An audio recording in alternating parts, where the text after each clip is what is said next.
Assalamualaikum and hi. In today's video, we are going to discuss about base metal casting alloys. हमारे पास दो base metal casting allies है जो कि majority हम dentistry में use करते हैं. फर्स्ट हमारे पास है cobalt chromium alloy and then we have nickel chromium alloy. So today we will discuss these two types of alloys. So let's start the video.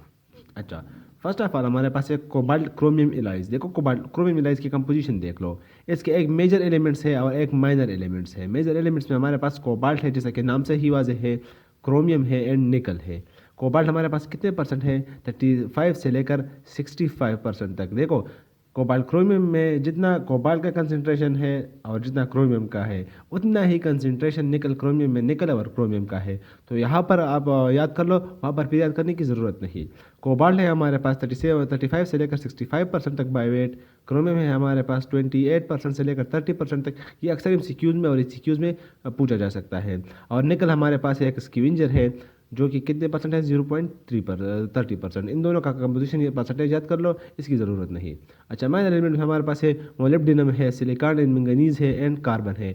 अच्छा, आपसे अक्सर एमसीक्यू में पूछा जाता है कि what is the best alternative as compared to type 4 gold alloy. देखिए type 4 gold इलाई हमने गोल्ड वाले चैप्टर में पढ़ा है. तो वहाँ पर आप जाके प्लेलिस्ट में देख ले. टाइप 4 गोल्ड हमारे पास बहुत बेनिफिशियल था, लेकिन इसकी कास्ट बहुत ज़्यादा थी. तो उसके अल्टरनेटिव क्या है? कोबाल्ट क्रोमियम मिला है, ना कि निकल क्रोमियम. तो आपने ये याद रखना है.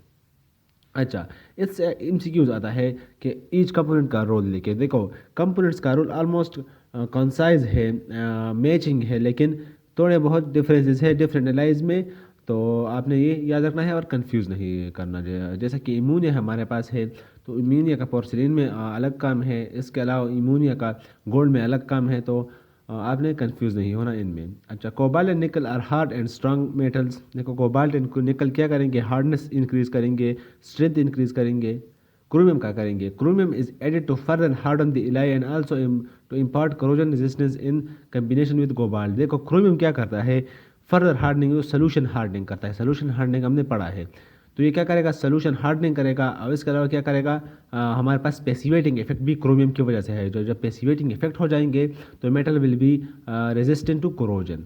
अच्छा, chromium rapidly become oxidize to form a thin layer of chromium oxide which prevent further attack on the bulk of the इलाई.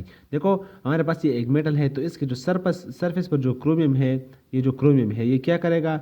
ये ऑक्सीडाइज हो जाएगा और ये खुद डिस्ट्रॉय हो जाएगा, मीन्स करोड हो जाएगा. लेकिन ये जो बल्क है उसको प्रिवेंट करेगा. तो it's a kind of border कह ले आप या शील्ड कह ले.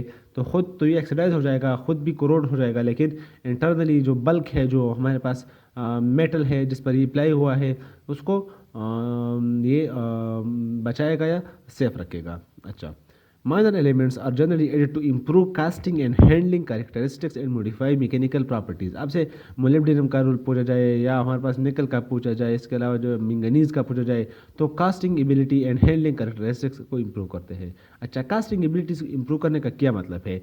इसका मतलब ये है कि फ्लो को एनहेंस करेगा. देखो कास्टिंग के लिए हमें क्या चाहिए? जब हम कास्टिंग का कंप्लीट वीडियो प्लेलिस्ट में मौजूद है, आप वहाँ पर कास्टिंग की वीडियो में देख लें कि कास्टिंग के लिए कौन से आइडियल रिक्वायरमेंट्स है. लेकिन यहाँ पर जो रिक्वायरमेंट, ये जो एलिमेंट इम्पार्ट करते हैं वो मैं बताने वाला हूँ. कास्टिंग के ये एलिमेंट एज आ प्लास्टिसाइजर काम करेंगे और हमारे पास आपको जो फ्लो है मेटल का एक माउल्ड में, वो उनको एनहेंस करेगा. तो कास्टिंग एंड हैंडलिंग कैरेक्टरिस्टिक्स इस तरह से इंप्रूव होंगे, just like plasticizer improve in the case of polymers. So I think it is quite clear. अच्छा, manganese and silicon enhance fluidity. मैंने कहा कि फ्लूइडिटी को एनहेंस करेंगे, मोबिलिटी को एनहेंस करेंगे, फ्लो को एनहेंस करेंगे, रियोलॉजी को एनहेंस करेंगे. हम रियोलॉजी वाले चैप्टर में हमने कम्प्लीटली पढ़ा है, वीडियो प्लेलिस्ट में मौजूद है. Silicon adds good casting properties to the alloy. देखो सिलिकॉन क्या करेगा? गुड कास्टिंग प्रॉपर्टीज ऐड करने वाला है. सिलिकॉन क्या है? एक माइनर एलिमेंट है. तो मैंने कहा कि इसके क्या इफेक्ट होंगे माइनर एलिमेंट्स के? Improve casting abilities or properties. Carbon affects hardness and ductility of the ally, and its exact concentration is very important. Presence of too much carbon result in the brittle ally with a low ductility and increases danger of fracture. देखो हमने carbon का role metals में steel वाले chapter में पढ़ा है. जब हमारे पास कार्बन इंक्रीज होगा, देखो जब कार्बन इंक्रीज होगा तो क्या होगा? हमारे पास हार्डनेस क्या होगी? इंक्रीज हो जाएगी. जब हार्डनेस इंक्रीज़ हो जाएगी तो हमारे पास क्या होगा? डक्टिलिटी जो है वो क्या हो जाएगी? डिक्रीज़ हो जाएगी. डक्टिलिटी डिक्रीज हो जाएगी और हमारे पास जो ब्रिटलनेस है वो क्या हो जाएगा, रेजिस्ट इंक्रीज हो जाएगा। तो इस तरह का जब जिसमें कार्बन ज़्यादा हो, इस तरह के मेटल्स हम यूजुअली कटिंग इंस्ट्रूमेंट्स में यूज़ करते हैं। ये मैंने स्टेनेटिक स्टील एंड मार्टेंसिटिक स्टील में डिटेल से डिस्कस किया है, तो उस वीडियोज़ में आप देख लें। अच्छा, ये देखो, ये बहुत ही सिंपल था, इसमें इतना कुछ नहीं था। मैंने पहले स्टार्ट में बताया कि चैप्टर बहुत ही शॉर्ट है, लेकिन इससे अक्सर ये वाले रूल्स पूछे जाते हैं। अब हमारे पास है इसके यूजेस क्या होंगे, तो मैं आखिर में यूज बताने वाला हूँ। अगर आपको इसमें कन्फ्यूजन है तो आप कमेंट्स में आस्क कर सकते हो। क्रोमियम, देखो क्रोमियम निकल क्रोमियम का एलाइज, देखो यहाँ पर निकल कितना है, 68 से लेकर 62 से लेकर 82 तक। क्रोमियम कितना है, 11 से लेकर हमारे पास 22 तक। अच्छा, माइनर कंस्टिट्यूएंट कहा कितने हैं, मोलिब्डेनम है, एल्यूमिनियम है, मैंगनीज है, टंगस्टन है, आयरन है, कोबाल्ट है, सिलिकॉन है, टाइटेनियम एंड ज़िरकोनियम है। तो ये मुख्तलिफ एलिमेंट्स है। देखो टाइटेनियम और टंगस्टन हमारे पास कोबाल्ट क्रोमियम में नहीं थे, तो आप ये याद रखना है कि एक दो जो डबल टी वाला एलिमेंट है ये क्या है, यूनिक है टू निकल क्रोमियम एलाई। अच्छा, manipulation of base metal allies, देखो स्ट्रिप कंपोजिशन इन दोनों का मुख्तलिफ है। इसके अलावा इसके जो मैनिपुलेशन प्रॉपर्टीज़ है और इसके अलावा हमारे पास बहुत से प्रॉपर्टीज़ है, वो दोनों के सेम है। तो मैंने हर एक वीडियो एक्सप्लेन नहीं किया है, मैं यहाँ पर भी दे सकता था, मेरे स्लाइड्स भी ज़्यादा हो जाते, वीडियो का लेंथ भी ज़्यादा हो जाता। अगर मैं एक एक का प्रॉपर्टीज़ एक एक के साथ देता तो लेंथ भी ज़्यादा हो जाता, मेरा फ़ायदा होता। लेकिन मैंने कंबाइनली बेस मेटल का मतलब क्या है, nickel chromium and cobalt chromium allies है। तो इन दोनों की प्रॉपर्टीज़ कंबाइन आप स्टडी कर लेंगे, तो फिर जिसकी भी प्रॉपर्टीज़ आपको एक्सप्लेन करने हो तो एक पिक कर लो। ये प्रॉपर्टीज़ दोनों पर अप्लाई होते हैं, जहाँ पर थोड़े से बहुत एक्सेप्शन है वो भी आपको बताऊँगा। तो आपने बेस मेटल एलाइज के जो प्रॉपर्टीज़ है वो कंबाइन पढ़ने हैं, ना कि अलग अलग मेटल के लिए, अलग अलग एलाई के लिए। दो एलाइज है तो दोनों एक साथ अलग पढ़ने की ज़रूरत नहीं, कंबाइनली पढ़ लो तो अच्छा है। अच्छा, फ्यूजन टेम्परेचर ऑफ निकल chromium chromium ally worry with composition but generally in the range of, देखो इतना बड़ा टेम्परेचर है इसका फ्यूजन टेम्परेचर हमने डिटेल में पढ़ा है। The temperature metal fuse means molten state में कन्वर्ट हो जाएगा, मेल्टिंग टेम्परेचर भी आप कह सकते हैं, लेकिन थोड़ा बहुत टेक्निकल डिफरेंस है। तो फ्यूजन टेम्परेचर में मेटल मॉर्टल फॉर्म में चला जाता है। फ्यूजन में क्या होता है, मेटल फ्यूज होता है। तो किस फॉर्म में मेटल फ्यूज होते हैं, इन मॉर्टल फॉर्म में। अच्छा, इतना टेम्परेचर हम हीट से डायरेक्टली नहीं प्रोवाइड कर सकते, हम फायर से प्रोवाइड नहीं कर सकते। हम क्या यूज़ करेंगे, ऑक्सीस्टाइलिन फ्लेम और an electric induction furnace is use for fusion. देखो आपने लाजिम याद रखना है कि हम कौन सा अप्रोच यूज़ करते हैं फॉर फ्यूजन ऑफ निकल क्रोमियम और बेस मेटल एलाइज, ऑक्सीस्टाइलिन फ्लेम और electrical induction. It is one of the most commonly used methods or approaches for fusion of base metal alloy. अच्छा, electrical induction in furnace is more favoured because it can be carried out under control condition when oxyacetylene flame is used, the ratio of oxygen to acetylene must be control. देखो यहाँ से MCQs pick होता है अक्सर। Base method हमारे पास electrical induction है, लेकिन ऑक्सीस्टाइलिन में हमारे पास देखो एक ऑक्सीजन है और एक एसिटाइलिन है, तो हम इन दोनों का रेशो हमें मेंटेन करना होता है। अगर मसला हो जाए, ऑक्सीजन कम हो जाए या ऑक्सीजन ज़्यादा हो जाए या आर एसिटाइलिन का कंपोजिशन चेंज और फ्लक्चुएट हो जाए तो क्या होगा, टू मच ऑक्सीजन में काज ऑक्सीडेशन। अगर ऑक्सीजन ज़्यादा हुआ तो क्या होगा, ऑक्सीडेशन का इफेक्ट है। ऑक्सीडेशन क्या करने वाला है, कोरोजन की जो एबिलिटी है वो इन्हेंस करेगा, कोरोजन रेजिस्टेंस को कम करेगा। अब the alloy excess of acetylene में लीड टू एम्ब्रिटलमेंट। देखो हमारे पास जब एक्सेस ऑक्सीजन होगा ऑक्सीडेशन होगा, जब एक्सेस एसिटाइलिन होगा तो मेटल ब्रिटलमेंट की तरफ जाएगा और हार्ड होता जाएगा और easy to fracture, vulnerable to fracture हो जाएगा। Investment mould of base metal alloy must be capable of maintaining their integrity at high casting temperature. देखो कास्टिंग में हमने बताया था कि हम बेस मेटल एलाई के लिए कौन सा इन्वेस्टमेंट मटेरियल यूज़ करते हैं, तो ये इन्वेस्टमेंट मटेरियल और कास्टिंग भी इस प्लेलिस्ट में मौजूद है। तो बेस मेटल एलाई के लिए हम usually phosphate bonded investment material का यूज़ करते हैं। अच्छा, सिलिका भी यूज़ करते हैं, फास्फेट भी यूज़ करते हैं। Silica bonded and phosphate bonded materials are favoured with the latter product being most widely use. देखो ये ज़्यादा यूज़ होता है। Gypsum bonded decompose above 1200 degree C, ये हम गोल्ड के लिए यूज़ करते हैं। ये मैंने इन्वेस्टमेंट में डिटेल से एक्सप्लेन किया है। Density values of base alloys are approximately half the casting gold alloys. For this reason, thrust developed during casting may be somewhat lower than the possibility that the casting may not adequately fill the mold. देखो एक बहुत ही बड़ा जो disadvantage है base metal allies का कि इसकी density कम है। जब इसकी डेंसिटी कम है तो ये क्या करेगा एज कम्पेयर टू गोल्ड, तो ये क्या करेगा हमारे पास ये जो मोल्ड में फ्लो नहीं करेगा। देखो डेंसिटी का क्या रूल है, फ्लो का क्या रूल है, ये मैंने अगेन मैं बता रहा हूँ कास्टिंग और इन्वेस्टमेंट में मैंने कंप्लीटली डिस्कस किया है। यहाँ पर मैं जस्ट आपको रिमाइंड कर रहा हूँ। देखो हमारे पास एक मेटल डीन से होना चाहिए ताकि वो जो थ्रस्ट डेवलप हो इनसाइड द मोल्ड उसको हमारे पास न्यूट्रलाइज कर सके और थ्रस्ट को ओवरकम कर सके और मेटल जो हमारे पास मोल्ड है उसमें कम्प्लीटली जा सके। तो इसके लिए हमें हाई डेंसिटी चाहिए होती है, लेकिन डेंसिटी हमें कहाँ पर कम दरकार है, कहाँ पर डेंसिटी कम होनी चाहिए डेंटिस्ट्री में, हमारे पास डेंचर बेसिस में। तो और कास्टिंग में हमारे पास हाई डेंसिटी बेनिफिशियल है, लेकिन बेस मेटल में ये एक डिसएडवांटेज है कि इसकी डेंसिटी कम है तो ये कम्प्लीटली फिलिंग नहीं करता माउल्ड का। Casting machine used for base metal alloy must be capable of producing extra thrust which overcome this deficiency। तो हम कास्टिंग मशीन यूज़ करते हैं, वो सेंट्रीफ्यूगल मशीन यूज़ करते हैं, तो centrifugal force centrifugal force create करेगा, सेंट्रीफ्यूगल फोर्स सॉरी, और यहाँ पर क्या होगा हमारे पास, फिर कास्टिंग कंप्लीट हो जाएगा। तो ये एक अप्रोच है फॉर ओवरकमिंग दिस प्रॉब्लम।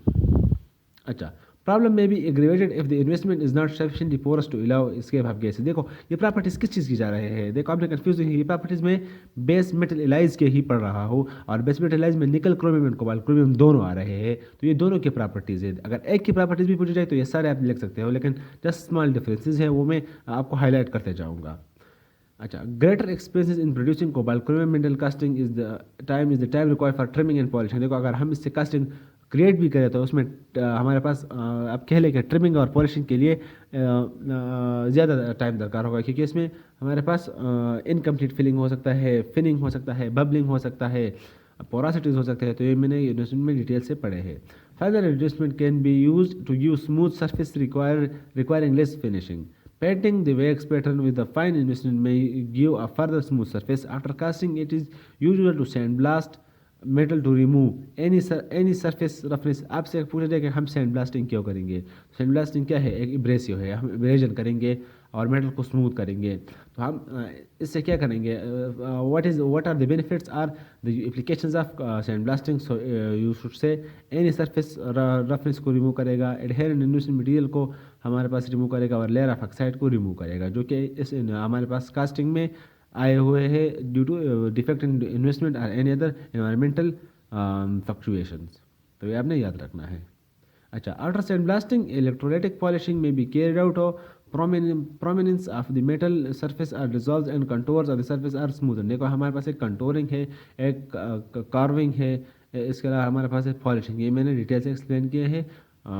हमारे पास पॉलिशिंग एंड कार्विंग वाले वीडियो में। Electrolytic polishing is mainly use for nickel chromium alloy casting to achieve high accuracy of fit specially at the margin of the crown. देखो यहाँ पर कोई एक जो है प्रॉपर्टी यूनिक हो गई, किसके लिए, निकल क्रोमियम एलॉय के लिए। तो ये आपने याद रखने हैं। हम इलेक्ट्रोलाइटिक पॉलिशिंग किसके लिए यूज़ करेंगे, निकल क्रोमियम एलॉयज के लिए। क्यों, यहाँ पर इसमें डिफेक्ट्स ज़्यादा आ सकते हैं as compare to cobalt chromium alloy.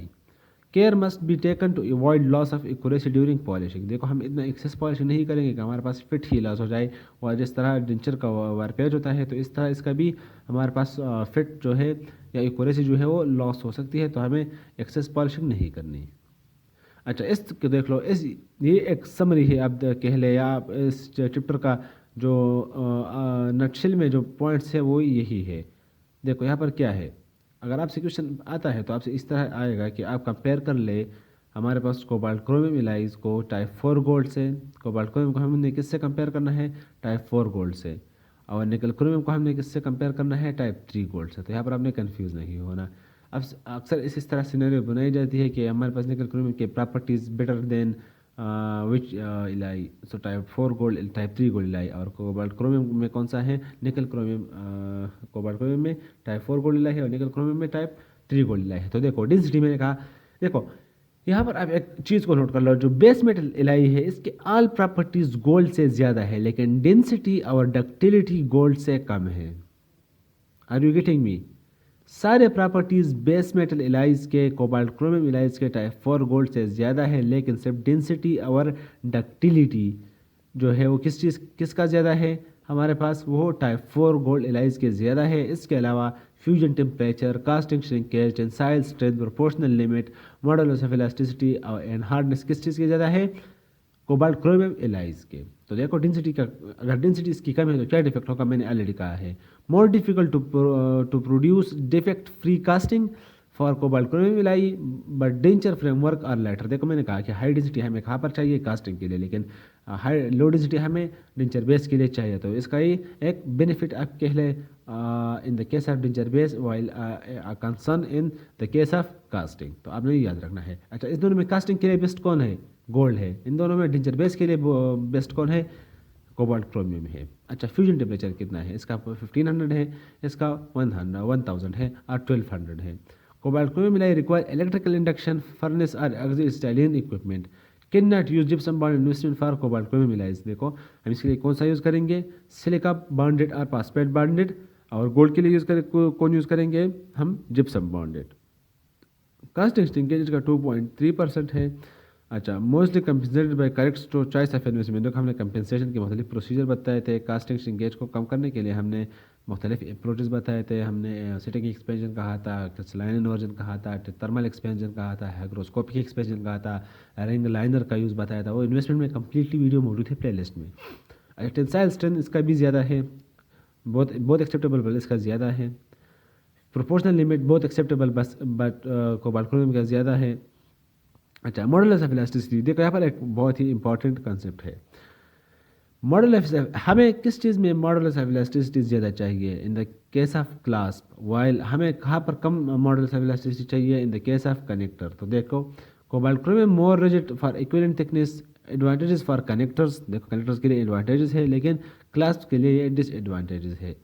तो देखो क्लास्प के लिए बेस्ट मेटल कौन सा है, गोल्ड एलाई। फॉर कनेक्टर्स कौन सा अच्छा है, हमारे पास कोबाल्ट क्रोमियम एलाई। हार्डनेस किसका ज़्यादा है, मैंने कहा था कि कोबाल्ट क्रोमियम का ही ज़्यादा होगा।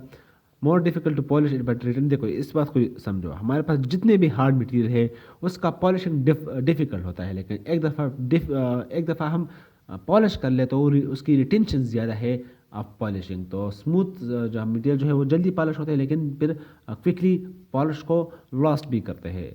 और उसके कंट्रेरी हमारे पास जो हार्ड मटेरियल है वो पॉलिश भी डिफ़िकल्ट होता है उनके पॉलिशिंग, और उसका जो फिर पॉलिशिंग का जो ड्यूरेशन है, स्पेन है, वो ज़्यादा होगा। अच्छा, डक्टिलिटी इलांगेशन किसकी ज़्यादा है, कोबाल्ट क्रोमियम की कम है एज़ कम्पेयर टू गोल्ड। तो मिलेबिलिटी की ब्रिटलनेस किसकी ज़्यादा होगी, ब्रिटलनेस भी कोबाल्ट क्रोमियम की ज़्यादा होगी। जिसका हार्डनेस ज़्यादा हो उसका हमारे पास आप कह रहे ब्रिटलनेस भी ज़्यादा होगा। इसके अलावा मैं एक प्रॉपर्टीज आपसे पूछूंगा, कोरोजन रेजिस्टेंस किस में ज़्यादा होगा। ये आपके लिए कमेंट्स के लिए आपने आंसर देना है। अगर आपने आंसर गलत किया तो मैं आपको फिर एक कमेंट पिन कर दूंगा, फिर सब उनमें देख लो कोरोजन रेजिस्टेंस किसका ज़्यादा होगा, यू शुड से।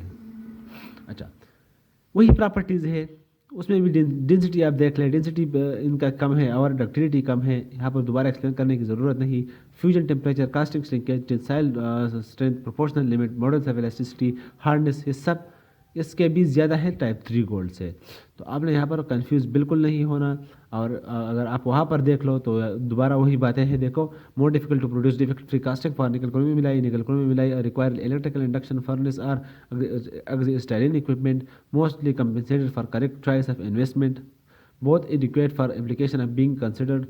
देखो both high enough to prevent distortion for application being considered। note that the value are lower than for partial denture ELISA। Very simple है, वही कंसेप्ट है, दोबारा आपका टाइम मैं वेस्ट नहीं कर सकता। तो आपने इनको स्क्रीनशॉट लेना है, इनको आपने ज़रूर देखना है, याद रखना है। अच्छा, सो दैट्स ऑल। देखो यहाँ से इसके यूजेस भी आ गए। देखो मैंने यूजेस के लिए अलग चैप्टर नहीं बनाया, यहाँ इस दो डायग्राम से आप इसके यूजेस भी निकाल सकते हो, इसका एप्लीकेशंस भी निकाल सकते हो। देखो मुख्तलिफ एप्लीकेशंस है, कनेक्टर्स और डेंचर बेस। इसके अलावा हमारे पास जो है मुख्तलिफ क्लास वगैरह हो गए, ब्रिजेस हो गए। तो इसके लिए आप इसका यूजेस और एप्लीकेशन, डिसएडवांटेजेस भी आप लिख सकते हो। डिसएडवांटेजेस भी मैंने हाईलाइट किए हैं। तो आप ये मेरे ख्याल से इसमें कुछ इतना कन्फ्यूजन नहीं है। So that's all, thank you so much for watching. अगर आपने इस वीडियो से कुछ भी सीखा है तो काइंडली इस चैनल को सब्सक्राइब करें, वीडियो को लाइक करें और अपने दोस्तों के साथ ज़रूर शेयर करें। मैंने कुछ भी मिस किया हो तो आप कमेंट्स में ज़रूर बताएं। एंड न्यू अंडरस्टिमेट यू से द पावर ऑफ कमेंट्स। सो आपने कमेंट्स ज़रूर करने हैं, मैं वहाँ पर आपके सारे कन्फ्यूजन दूर करूँगा। अगर मैंने बहुत कुछ अच्छे से एक्सप्लेन नहीं किया तो मैं दोबारा वीडियो बनाऊँगा और आपका कमेंट्स में पिक करता हूँ, तो आप कमेंट्स किया करें। Thank you so much for watching.